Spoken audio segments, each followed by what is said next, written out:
Just in case you didn't believe me. We're recording this as well as some of our other programming, and we're putting it on our YouTube channel called TDIF, Thank Death It's Friday. And so all this information that we have is going to be lands on that site, as well as on our diveintodeath.com. Some of you that have already been participating on these calls have been getting weekly e-newsletters now from us with the information about what went on our theme last week. What was our theme last week? Advanced directives. Thanks, Amber. I was like challenging all the people. Yes, thank you, Amber. I'm glad to know that you remember that. Yes, last week was the advanced healthcare directive. I was like, time is just like a whole nother thing for me right now. Yeah, that was so last week. This week, alternative pathways, integrative healing, and cannabis we'll be talking about today. We have our team here, our collaborative of individuals providing content and support for all of you. Rocio, Amber, Megan, Jill, and I. You can find out more about us and our work. We only get a teaser, if you will, and a taste of what we're about here today. But check that out if you want to get to know more about our work and the resources we offer. So that's just a little bit of disclaimer for us today. Alrighty. All right. So everybody's here. Wish my pool was ready. Yes, Karen. We're talking about like water and pools. Think we have a pool. When can we use it? Friday, right? That's for some of us on the call. I'm still late. Is it Friday? Yes. Yes, it is Friday. So welcome you all here. I'm excited about today, and I'm also excited about our programming next week, because both of these two programs are going to be very educational for me and reflective. Amber, can you say what's next week? Yeah, next week we're doing Walpurgis Knot. Exactly. So doing what? Can you say that one more time? It's it's a German word. It's Walpurgis. Oh, the witch night. Witch night. Yeah. Okay. Yes, Yeah. Okay. So Walpurgis is actually the name of a woman. So yeah, but it's witch's night. Yeah. Okay. Yeah. I do the dancing witch thing, but I didn't know what day it was on. Yeah. April 30th. Yes. So we'll be talking about that next week, but really tonight is about alternative pathways, integrative healing, and cannabis. And so we're really going to kind of deepen some awareness of different practices and how we relate, and how especially Rocio is going to take us a little bit more into her work in healing, which I'm very excited about. So the way it works is I have a chat question. It's just a prompt. It's a teaser, and there's different answers, but you can also answer whatever resonates for you. Okay. So the first question we have today is, how do you define healing? How do you define healing? A, to make health, and I put it in the chat. Sorry, Amber, I just got ahead of it. Okay. How do you define healing? A, to make healthy, whole, or sound to restore health. B, to alleviate a person's distress or anguish. C, the back part of the human foot below the ankle. D, to free from evil, cleanse, or purify. Or E, to effect a cure. One of those, as you might know, is not the answer. Like, all these are to heal. What does it mean to you? Which resonates for you? Please take this time to fill in any of those answers, or when you first hear it, what resonates? All of it. Okay. Yeah.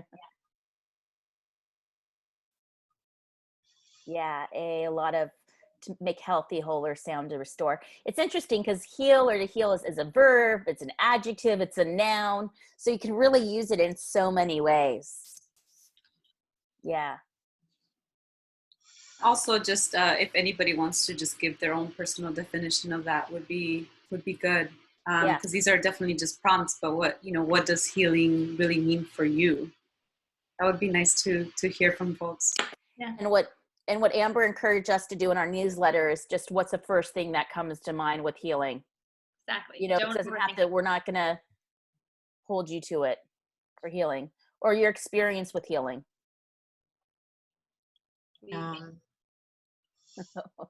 Thanks, Betsy. The pressure point on the foot below the ankle is healing. I press it in the Thai body work to help. Oh yeah, that is true. That is true. That is a healing point when you press the acupressure. Wow. Thank you, Betsy. You're right. It is really healing. I feel like I've had so many, like, well, different periods of healing, I guess, in my life, whether it be from like heartache or actual like broken bones. I broke my ankle really badly once and had to have surgery and learn how to walk again. And it took like the majority of a year. And I still to this day have a very strange ankle. And so going through that healing process, but then there's emotional healing. Exactly. You know, the kind of forgiveness healing. That feels so good when you can finally say, like, I truly forgive you, or just some, you know, that kind of stuff. So it's interesting. Yeah. Oh, look. So yeah, physical and emotional. Yes. Oh, point of view. I was saying to Kaylin, like, what is POV? Like, what point of view through personal growth as a healing experience? Definitely. You know, wow. Yeah, definitely. There's some other ones. And Sean said, smoking weed heals me. Actually, Sean, that's like the point in my life at which I started using cannabis, because I came out of, well, the emergency surgery with like a ridiculous like prescription for Percocet that I couldn't even take, by the way, because I was so sick from having my bones shattered and having like surgery. And then they wanted to give me this heavy narcotic, and it was making me vomit and not able to eat. And instead I started using cannabis, which helped with my nausea, which bone breaks cause, helped me with my appetite, helped me with my sleep, and helped me forget about the pain. The pain was always there. But yeah, I'm with you, Sean. Yeah. It's me too. And same thing with Callisto, also shared smoking weed helped for healing my feet, for pain, knowing where in your body connected to the pain, to honor that. It's haven't smoked weed in 56 days since I will have to take a drug test for removal tech. And yeah, there's times, and that we'll talk about our relationship to different healing prognosis. That's too bad, Callisto. Yeah. I do have, so those drug tests are so silly because of how long cannabis stays in the body by nature, versus you can like do any other drug and it'll be out of your system for 3 days. It's absurd. Like, I don't know. That makes me so mad. It feels so cannabis, anti-cannabis. Yeah. What's this, Sherry? What's salve? Is that like you make your own? That's what you put on. Sherry, she can tell you, but that's like a big part of what I use on my ankle. It's like a salve that you rub on. Yeah. Like an ointment? Yeah. I make salves that when Jill and I were talking about all of my little like witchy herbal stuff, I like do like a lot of like slow brews of herbs, and then we'll mix them with like olive oil, like some sort of oil, and like shea butter and like cocoa butter, and mix it down to make a salve. It's just like a balm. Or like a hard lotion bar. I guess it's almost like connecting with earth, like an earth remedy, if you that's what I'm really coming up, what's really. Yeah, like earth versus pharmaceutical. Yeah.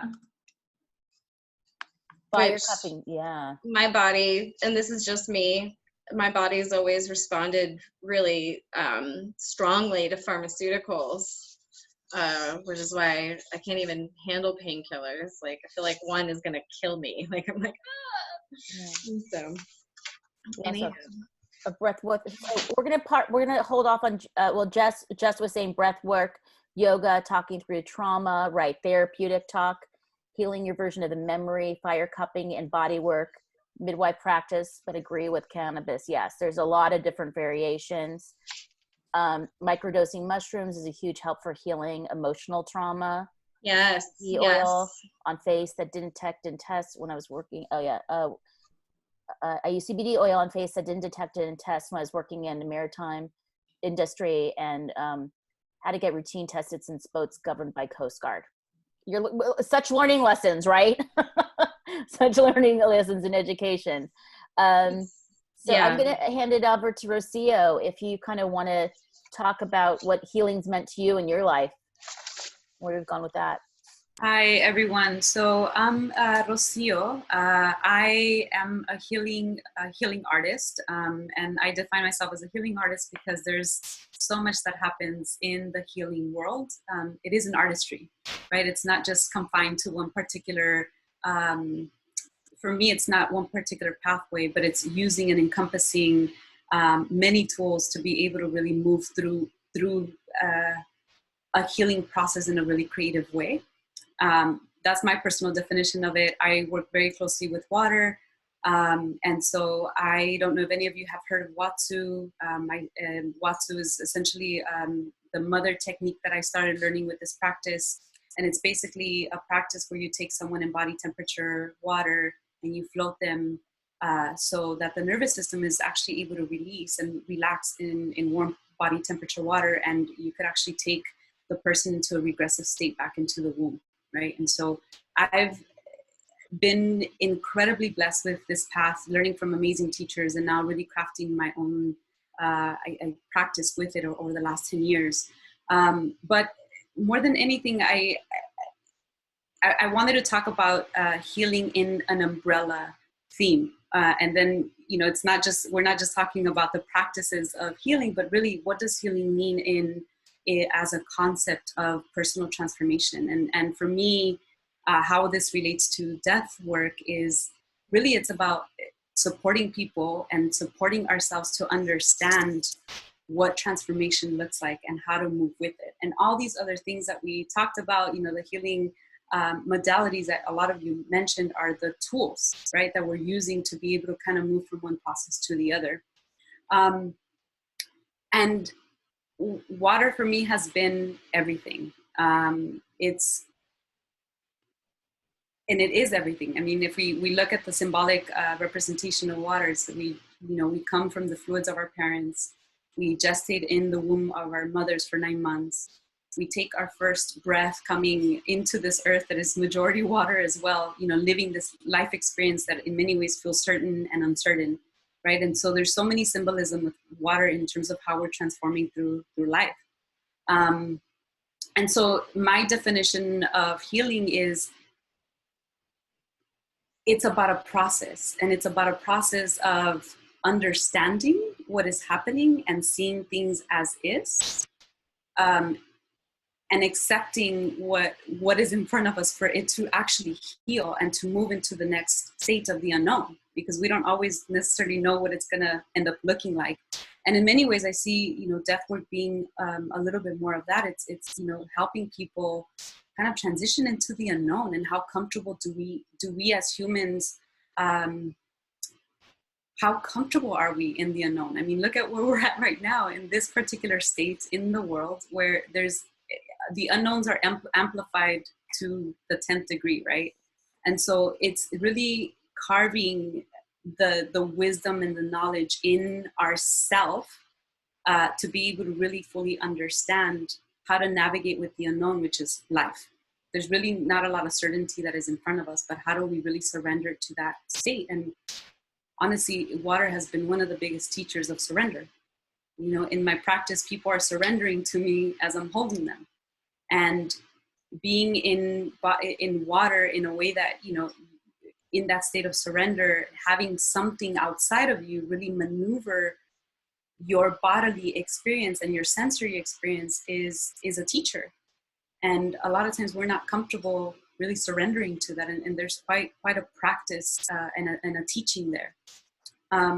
So again, I'm incredibly grateful, and I can go so deep with this particular practice, but I just really wanted to present the idea of how healing is not just about, it's not, just the physical sense of healing. It's not just the emotional sense of healing. It's not just the mental capacity of our healing processes, but it's also the spiritual, and how all of them are connected. And we all, have different processes that we weave in and out of through our life. And, that's life where it's completely unknown. And so One of the biggest takeaways, and the reason why I connected with Jill, I mean, we met almost about a year ago. And it was just really interesting to see, again, that connection in terms of what the work really does, what the work with water really does in helping people get trained. I mean, someone talked about microdosing with mushrooms, like Jill, right? Jill, you talked about doing that. And it's like, what do those experiences take you into? It's really elevating awareness into another state that, you know, feels that is more than what we sense in our with our five senses, right? And expanding our awareness into that. Yeah, and that's why when we built the retreat, some of you may not know, last year we like led a retreat around death care for the first time ever, and we pulled like most of the group of people that you see here today together to lead different parts of the retreat. And Rocio did a water healing, or like a water session with our guests. And for some people, that was like the glue. Like, we didn't talk about anything spiritual, but being in the water and surrendering their bodies and working with Rocio, and it was so crazy. The pool was crowded when we got there, and when they got in and started working, everybody like went away. So it was a really kind of private experience, and that was the glue of the death anxiety and the lineage type thoughts that were coming up in our guests that helped them start their path with death work. And that's why we do the retreat at the Sierra Hot Springs, so that we can include the water healing, because somehow it just really clicked. Water, birth, and death. I mean, wow. I thought it was the advanced care planning piece that, you know, I would hope to do. I thought that was really, you know, I let people draw during that time. People were doing like doing creative and healing and like filling out mandala, like coloring mandalas. While I thought that was the most healing part of the, you know, spiritual part. It was going over the advanced care planning. But what are you going to do? Amber, is there anything else that in the chat box we should reflect on before we go on to the next? We have requests for if there are resources about working with herbs and drugs. I know I have I have just regular old books that you can buy on, well, it used to be at a bookstore, but now online at like Amazon. I have a bunch of books on working with herbs and how modern medicine is derived from herbs that are great, that I love, that I like to ruin things for people when they talk about homeopathy. I like to drop that knowledge on them. I don't know if Jill or anybody else has suggestions. I was reaching for my herbal encyclopedias. I just bought a couple volumes on those. For a long time, I was using teas and different types of teas, like St. John's wort mixed with like lemongrass, mixed with red clover, you know. So I learned a little bit about the herbs, and so I was trying to use it as a base medicine for a while. I thought that was only for your alcoholic drinks. so then I turned the teas into my alcoholic mixers. Bitters and Amaris. Yeah. So we'll definitely, I think those are great. We'll put some resources together in our newsletter as we follow up. So great question. Moving on to our next question. Language is essential. A, laughter. B, water. C, smartphone. D, friends. E, sports. And F, other. What is essential to you?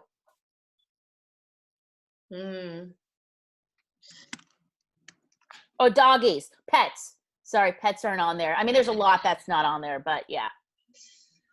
Oh man, so something I learned about myself this past year as a doula is how much laughter actually meant to me. I went to the Comedy Store, and actually Amber got me back into this because Amber started doing comedy, and I was like, okay, has she lost it, or is like she trying to do something here? So I like got more involved in the comedy, and the laughter was so healing for me. It's like I had cried, or it was like similar like release of crying. That one's really good. Of course, everybody's saying water because duh, Andorra had to go. We Is like there anything, literally- Amber, is there anything in there we should see? Is there anything that you found surprising or anything? Now everyone's saying laughter and water, but I think that laughing, like when you laugh, you cry, like you cry, laugh. It's like it releases the same tension that we don't have this approval to cry. I think we talked about this during grief, the apologizing, always saying sorry, I'm sorry that I feel. And I think that's why laughter is so important. And the people that make it in the funeral industry actually are usually funeral directors that are much funnier. And I'm not saying that I think that I'm funny, but I think that I'm funny. And I think that, right? You laugh. I think it's because you have to have a sense of humor, because if you don't, you just go completely batshit crazy. You just go absolutely fucking nuts, because the world is an insane place. Every day I turn on the news, it's crazy. And I think that laughter, anyways, the whole point of this is I think that laughter is like a safe way to cry almost. Like if you can't cry, you can laugh, and you can still release all of that like all those endorphins and all the chemicals and the tears. There's something in that. It's so valuable. It's just it's so immensely valuable. I know I'm not making this up. I'm sure someone No, you're not. That's kind of like how the death deck works, Stephanie, is because it has that laughter component that kind of loosens people up, and then it really goes in for the dagger. Yeah. But there's levels of comfortability with death, and those top levels tend to be like humorous, but also humor, I've heard, is the most intelligent coping mechanism. Yeah, I mean, TDIF. I mean, thank death it's Friday. Like, not everybody's going to be like, you have to be sensitive to where people are at. But if you work in the community and it's, so everybody has a different level with it. Oh my God, Sean has the best funeral director jokes right now. We put the fun in funeral. Sometimes I am buried in my work, or business is dead. Nice. Thanks so much.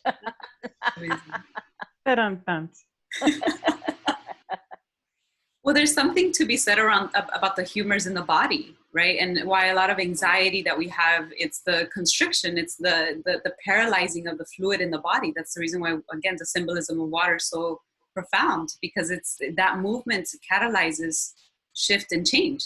And if we're not moving those fluids in the body, then, we're stagnant. Literally, there's a contraction that's happening, a death that's happening in the body. So that's where we get to awaken and really feel our full senses.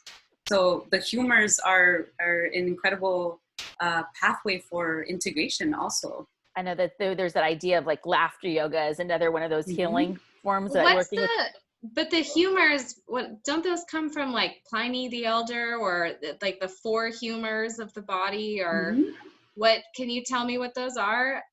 Or so the humors are basically like they're connected to like the glands of the body that receive some type of information. I don't remember from the top of my head the top 4 or the 4 of them by name. But if you look up the 4 humors, it'll give you information about, essentially they're connected to the glands in the body and why they're so important. Okay, I'll look. Thank you. Yeah, thanks for that reminder. Okay. Is there any updates, Amber, in the chat? No, we're good so far. I'm laughing at people. Jill McLennan saying that she has a very little sense of humor. She does not get why most people. Jill, I feel like you would not like me. I was reading that and laughing. I was like, oh my God, I think everything is funny. I laugh at all the most inappropriate things. Oh, question. Well, that's not, my lack of people. I actually, because I am, even my husband, he thinks he's hysterical, and I just don't get it. But maybe he's just not funny. Not serious. You feel you're serious? Seems to think he's funny. I'm pretty serious, I think. Yeah, I don't know. It's all right though. Whatever. It works. You would do well in Germany. I feel really happy that I destroyed one of my German friends who she didn't understand. No, I asked her. I was like, why don't Germans understand humor? And she explained to me that it's like not like that German culture is different from American culture, and that comedy is something that is much different here. And she told me that she didn't understand why I use so many exclamation points. And I thought it was the most wonderful thing I'd ever heard. And that because of apparently, and anybody that knows me, I'm kind of a bitch, and I'm not like, the last thing you'd say is Amber uses a lot of exclamation points. Like my friends make a lot of dark jokes about me not believing in God or humanity or anything. So to me, to hear a German say that I made her understand what an exclamation point is, and joy is really lets you know how dark Germans are. Yeah. Oh, I feel like there's a bit, Amber, that's a bit. That whole thing right there was a great comedic bit that I love. Like, okay, know your audience. That's awesome. All right. So why don't we talk a little bit, Rocio, about like water, the healing power of water, and why that and end of life. Do you want to share or a little bit more about that? Yeah. So has anybody heard or studied the work of the Japanese scientist Emoto that talked about water and the crystallization of water and took How do you photographs? spell that? What's this? Hold on, give me 1 second. Amber, can you maybe write it down on the Yeah, text? I'll Well, do it. Thank you. Okay, All right, thank Keep you. talking. You keep talking. I'm Yeah. very, I can't multitask. I promise I can't. That's my job. She's You our- talk. Yeah. She's our chat moderator. That's her. So That's her. Emoto basically did, he was a Japanese scientist, and he studied basically how water is receptive. And a lot of people didn't understand what the full function and depth of water really was, but he was able to, as a scientist, he was able to really capture the imaging of water as people were, for example, speaking or praying or saying mantras to the water, and the water essentially crystallized into sacred geometry. But when people said and emanated negative thoughts, anger or rage or hatred, then the crystals of the water would look really discombobulated, uneven, and really almost grotesque. And so he was able to capture that to say, look, water is a receptive element, right? It's able to change based on what is getting emanated from its environment. So understanding that makes total sense why the work of epigenetics is really important as well, right? In looking at life processes, that what we experience in utero becomes formative because we're essentially in an amniotic sac, right? Receiving and getting imprinted from what's happening in the environment. That's why the healing work around womb work or gestational periods are really important as people are development, because they become the imprinting around how humans and adults develop. So because water is, again, that receptor, that container, and receiving all that information, it's carried in the cells. So because we're majority water, we're also receiving that information. And so then we're walking through life, right, with these imprints in many ways. And so what's beautiful about understanding at least that concept as part of a lifespan trajectory is that we're malleable and we're getting impacted by the environment all the time. Even if we look at the most formative years or the most formative processes, it's still unconsciously impacting how we're responding to life. And there's tons of science that is also showing how that is reflective of our life experience. And so when we're looking at the death process, it's also what information, what consciousness, because water is consciousness, water is memory. What awareness is are we having as we're living, but also as we're dying? Because essentially what we're working with is the awareness, right? And with that connection of that place within to be able to support the person to transition out into this other stage. Right. And there's a couple different ways that when I work with the dying, you can see their attraction or their pull towards water. Ultimately, when we die, we need water less and less. But it's so interesting that if you take like a swab stick, it's like a stick with a sponge on the end, and just put a little water or any kind of liquid on it, and you squeeze it maybe just to get their tongue wet or their lips wet. And even if they're deep in the death stage, nearing death, haven't been conscious for like over a day, they'll still like pucker their lips like for the water.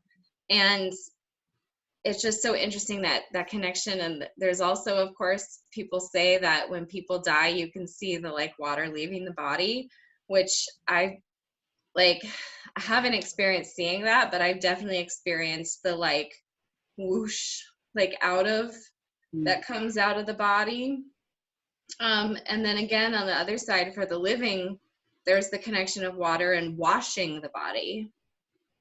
So it's so involved, even in death work, subconsciously.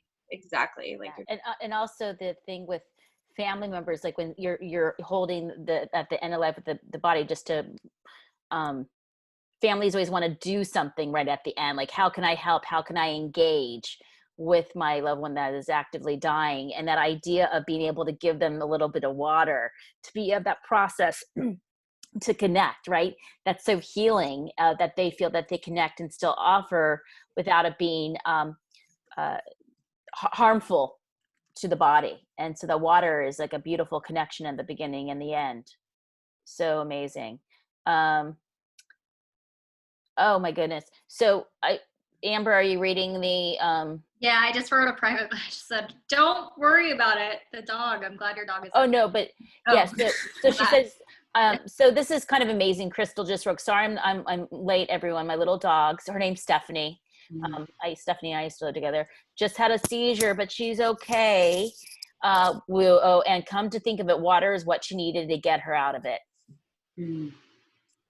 Oh, poor Stephanie. So Stephanie's okay. She needed some water. Crystal, I'm going to unmute you for a second. Oh, thank you. Yeah. Hi, everybody. Yes, she is okay. I've been through this a few times to know the cycle, and it's very quick. It's very abrupt, and she kind of like seizes up, and then it's like a minute long, but then just easing her out of it, the water was all she would take, was just a little bit of water. So that's what I was doing while you guys were talking. How amazing is that connection? I know. Oh. She'll make an appearance before the end of for sure. Okay, beautiful. And also, like, water is something that we always offer to people. Like, when they come into your home, can I get you something to drink? Can I get you a glass of water? You know, it's like, I don't know. It's just this ultimate, like, current, I feel, around people. And I never had heard of a water healer before I heard of Rocio. And then I instantly dropped in and connected with her work. I think when I'm brave enough and ready enough, I want to do like a really emotional, and I'll be vulnerable and share. I want to take like a lot of psilocybin and like go through something in the water. And I want to have that kind of like guided, like almost like rebirthing experience. And so I think that's going to be a major piece of emotional medicine for me somewhere along the way. Yeah. So we have the Emoto's book in here. We'll put it in a follow-up with the, we'll have it with a follow-up of information that we send out. Moving on to the next chat question. Okay. I've experienced healing through, some of us have already tapped into this, already shared what's worked for us. This is just a handful of things that I've experienced healing through complementary and alternative therapies. It's always interesting, the words complementary, alternative, integrative, but cooking, energy work, hypnotherapy, acupuncture, plant-based treatments, pet therapy, sound somatic, which I know Rocio, her work, her healing work is kind of within that realm.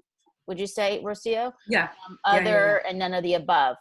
Or like another word people use for this kind of stuff would be like wellness. There's so wellness. The language is so interesting. The umbrella term, isn't it? Right? Yeah, that's true. Yeah. It's hard to know what's the right language to use when talking about this kind of stuff. Yeah. A and E, Amber. I'm a hypnotherapy believer, and obviously plant-based treatments. Mostly for pain, everybody. So yeah, I do Reiki energy work and Qigong. I sometimes need a little bit of that movement to kind of connect to things. Also, the breath work, everything that's based in breath work is important. But I love, and that stuff you also can do independently, but also in community with the Reiki work as well. And I love how Jill just said like about like going underwater. That's also therapeutic for me. Again, I mean, I'm just attracted to Rocio's work in so many ways. I'm like an Aquarius. I love water. Like I'm a water baby. But like going underwater and swimming underwater Amazing. So that's one thing that I always forget to do this. Like I'm explaining my work, but then I'll go into the macro and I'll forget to actually explain what I fully do. But there's layers to the work with the water that I do. So yes, it's somatic. I use a lot of sound healing in the water as well, because sound travels a lot deeper in the water than it does in air. So I found that to be immensely beneficial and profound. There's also energy work that happens in the water. And you know, the submersion work is really powerful because it's connected to breath work as well. You're relaxing essentially working with the body to get them into a parasympathetic state.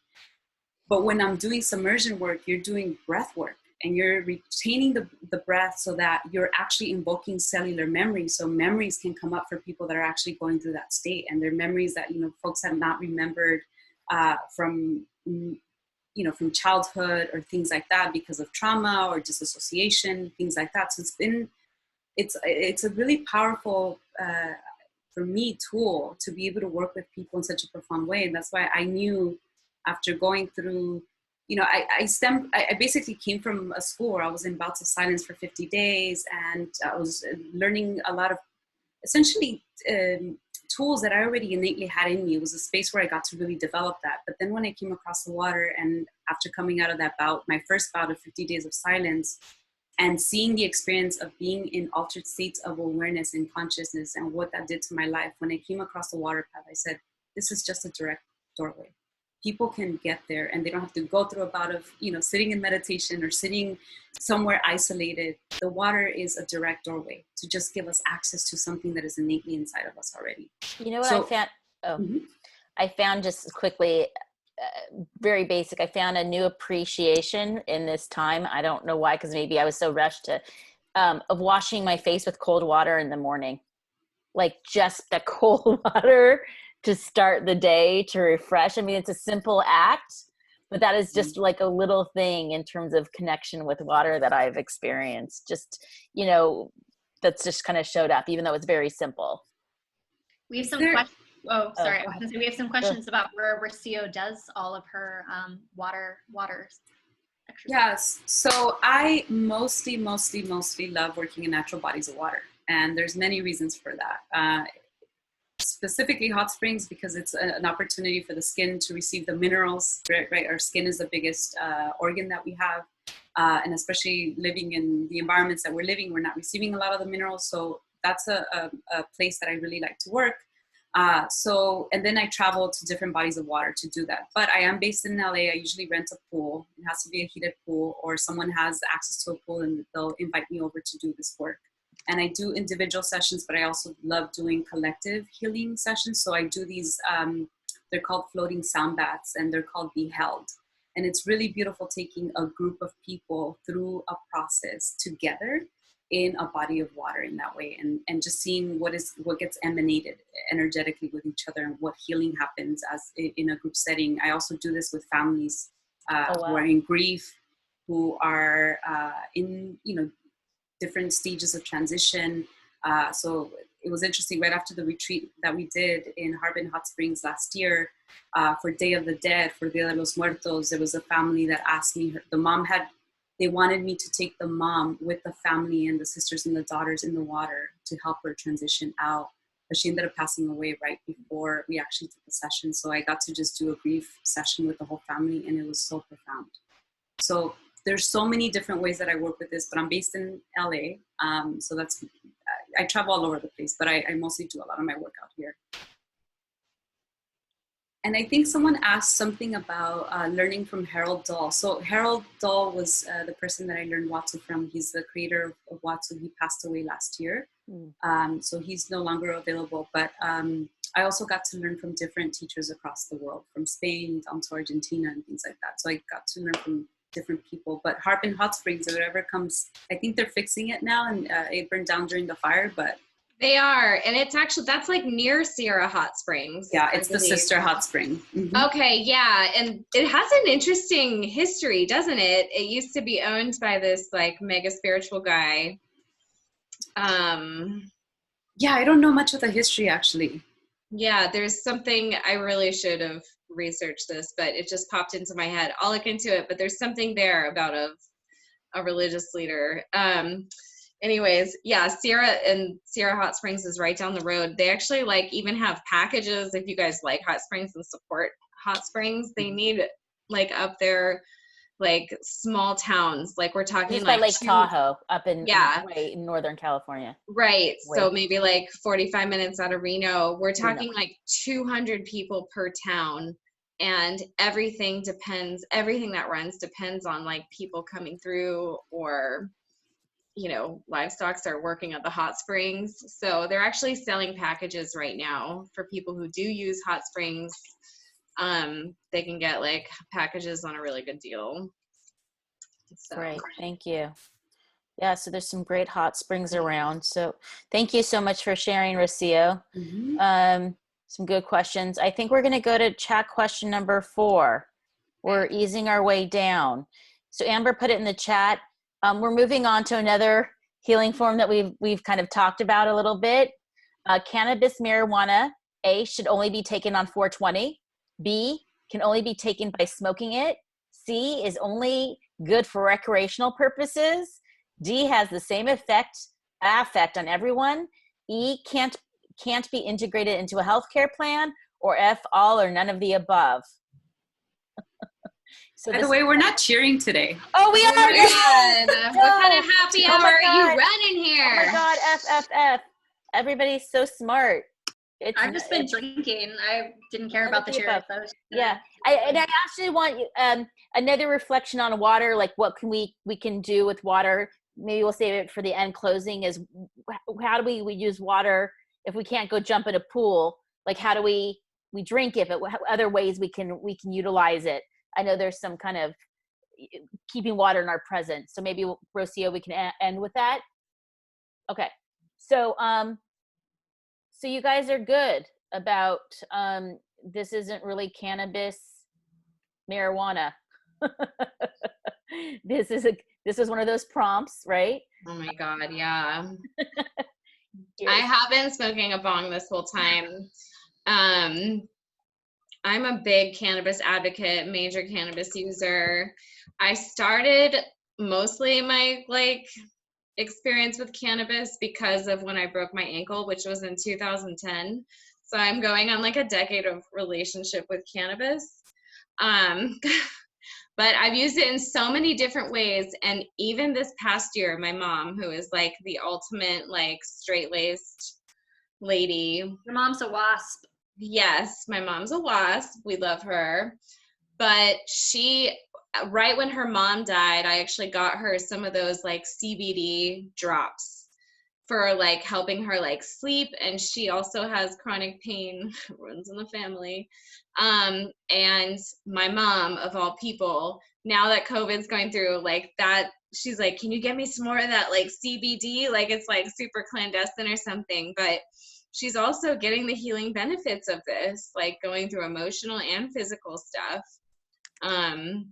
But I love cannabis. I grow my own crops, and it's just, I think it's a beautiful plant, and everyone should have it who can legally, like in their medicine cabinet, just for anything. Women especially, we have so many cannabinoid receptors in our uterine and ovarian areas.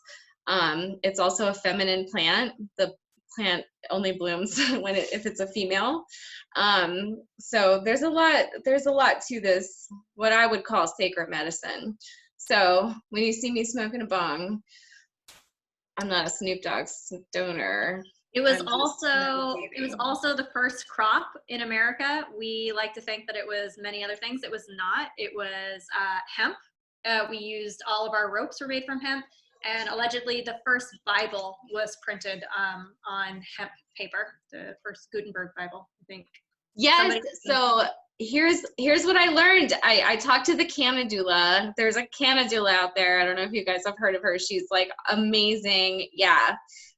Jocelyn, I've actually hired her for some like consulting work because I work with a ton of hospice patients. It's like they all use cannabis or CBD in some way, shape, or form, and they mention it in hospice IDT or whatever, but we don't know exactly what it's doing.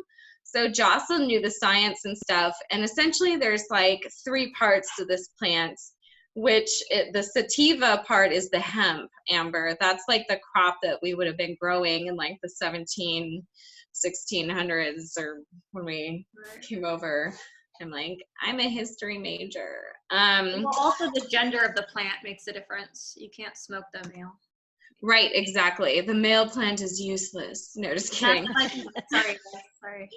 And then there's the ruderalis, which is like the CBD part of the plant. And then there's the indica, which like a herbal dictionary would like define as like poison. That's the poison part of the plant, or the plant that causes the high reaction. So yeah. So one of the things so there's the doula, what is it, Jill? Sorry, I caught you in mid. I've also talked with another colleague who was a family caregiver for her mother, who is a family caregiver and cannabis advocate for dementia. And you recorded that interview, I right? did. It was pretty amazing. So Chella wasn't able to join us today. Like I said, she was a caregiver for her mother with dementia, and really, I guess it was a strong advocate in a skilled nursing facility trying to find a doctor that would work with them. And now she's starting a podcast with her husband, really interviewing doctors, healthcare professionals. So we have a lot of good resources that we'll share with you in the newsletter afterwards about getting some really great information and education around cannabis use and research. And one of the main things that's really not horrible, the reason why we don't know more about it is that CBD is not on the list, but cannabis is still considered Schedule 1. It's considered a level 1 drug, except for CBD that was Schedule 1. Sorry, Schedule 1. Sorry, Schedule 1, which means it's like right up there with like meth and crack cocaine. You know, that's insane. It's so different than coke, heroin. Like it's very different. It's fine. It's like totally the same. Right. And there's been no incidents. So Chella, there's a video that you guys will all be able to, or audio to listen to afterwards, about really educating on cannabis usage for people with dementia, with behavior, and so on. So there's a lot of writing up in Amber in the box. Is there anything you want to share? A lot of it was written by you. That was me writing in the box. What? No, it's just yeah, well, Jill brought up that where she lives, people like go to prison for this shit, which like, yeah. That's like everywhere in the US. I know. It's like my little Jewish cousin got compliments for starting a hemp farm, but we imprison people for it. That's another talk. But yeah, well, I'm born and raised in California, but so for as long as I've been alive, like weed has been okay. But it's when I've like lived in other states and like went to like buy it, it's like so scary, and like I can't, like I couldn't imagine so many people who use this like medicinally or need to use it medicinally don't have access to it, and it's both people who are trying to give and receive the medication are being punished. Yeah, so I put some resources in the chat box. We'll definitely bring it into the newsletter afterwards.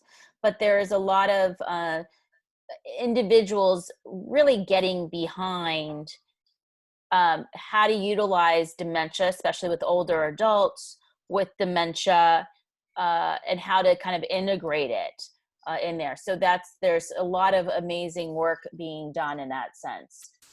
Anything else in there? Yeah, there's medicinal users stuff about tests. So you can get a legal waiver for your job, and your job still has the opportunity to accept it or not. But for example, I've worked at hospices who required a drug test and had a waiver that said, like, I do have a doctor who knows that I use this and why. And you kind of say, like, I won't use my medication within a 12-hour period of my work time. And if your job will accept that, and it is medicinal, you do need a doctor you can't just be like for adult use. So yes, there is a way around that. And there was one more. looking for resources. Okay. Yeah. So Well, otherwise, if you're a routine user and you're trying to stop cold turkey, I don't know what good it's going to do you, because cannabinoids stay in your, the THC stays in your system for so long and it adds up over time. If you've been a chronic smoker, you're not going to get this stuff out of your system for like 6 months. So it's really an issue. And there are also, there is something that I encountered recently with certain healthcare facilities, is that they drug test you to take certain like tests for certain diagnoses. It was very strange. So there's also the potential for your own healthcare provider to drug test you if you're going to be put on a new medication. And cannabis is on that list, and you might have to advocate for yourself. I have personally had to do that. Yeah. Well, it's almost that time. Okay, Rocio, let's do another drink, or we can another smoke, or whatever we want to cheers to this week in terms of our own healing. Yeah, I'm stoned enough. I'll stick to my green juice. Rocio, just in terms of last minute reflection of water, in terms of sharing it and other ways to really be more mindful of how we interact with water.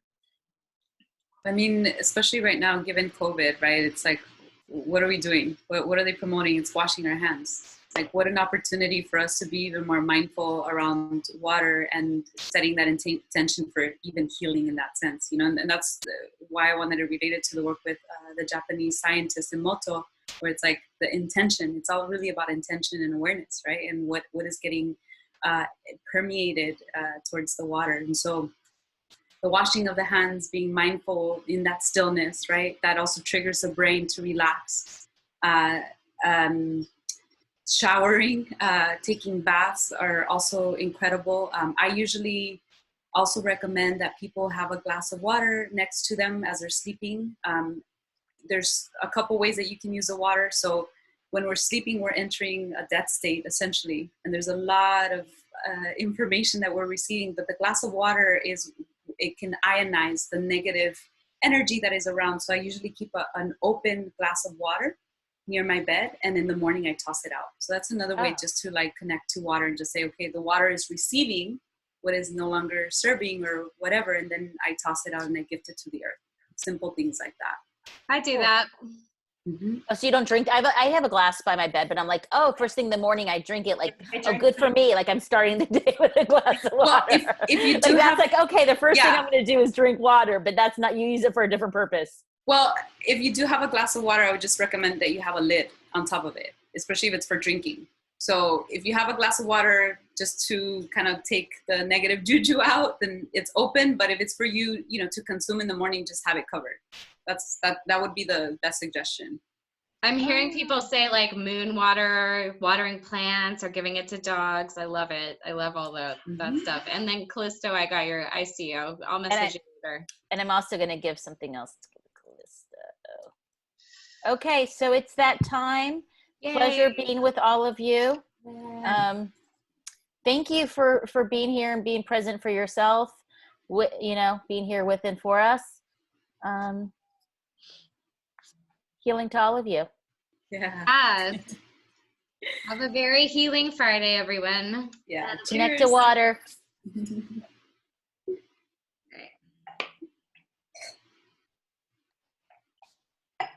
Right.